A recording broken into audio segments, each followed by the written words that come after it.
ನಾಯಕತ್ವ ಬದಲಾವಣೆ ಚರ್ಚೆಗೆ ತಿರುಗೇಟು. ನಾನೇ 5 ವರ್ಷ ಸಿಎಂ, ಡೆಲ್ಲಿಯಲ್ಲಿ ಸಿಎಂ ಸಿದ್ದರಾಮಯ್ಯ ಕುಟುರು.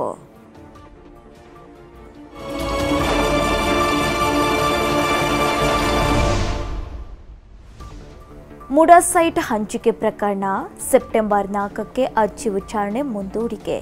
ಸಿಎಂ ಪತ್ನಿಗೆ ಹೈಕೋರ್ಟ್ ನೋಟಿಸ್.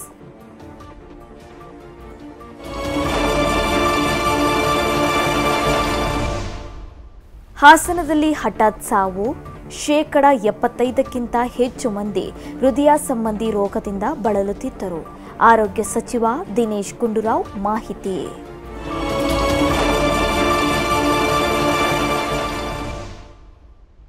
ಈ ವರ್ಷದ ಮಳೆಗಾಲದಲ್ಲಿ ಪ್ರವಾಹ ಮತ್ತು ಭೂಕುಸಿತ. ಪ್ರವಾಹ ಪೀಡಿತ 6 ರಾಜ್ಯಗಳಿಗೆ ಮೋದಿ ಸರ್ಕಾರದಿಂದ 1066 ಕೋಟಿ ರೂಪಾಯಿ ಬಿಡುಗಡೆ.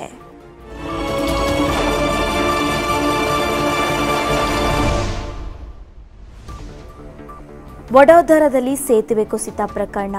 ಸಾವಿನ ಸಂಖ್ಯೆ 17ಕ್ಕೆ ಏರಿಕೆ. 4 ಇಂಜಿನಿಯರ್ಗಳು ಅಮಾನತು.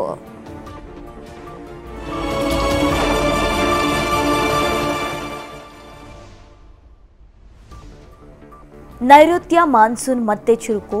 ರಾಜ್ಯದ ವಿವಿಧ ಭಾಗಗಳಲ್ಲಿ ಧಾರಾಕಾರ ಮಳೆ. ಹವಾಮಾನ ಇಲಾಖೆ ಮುನ್ಸೂಚನೆ.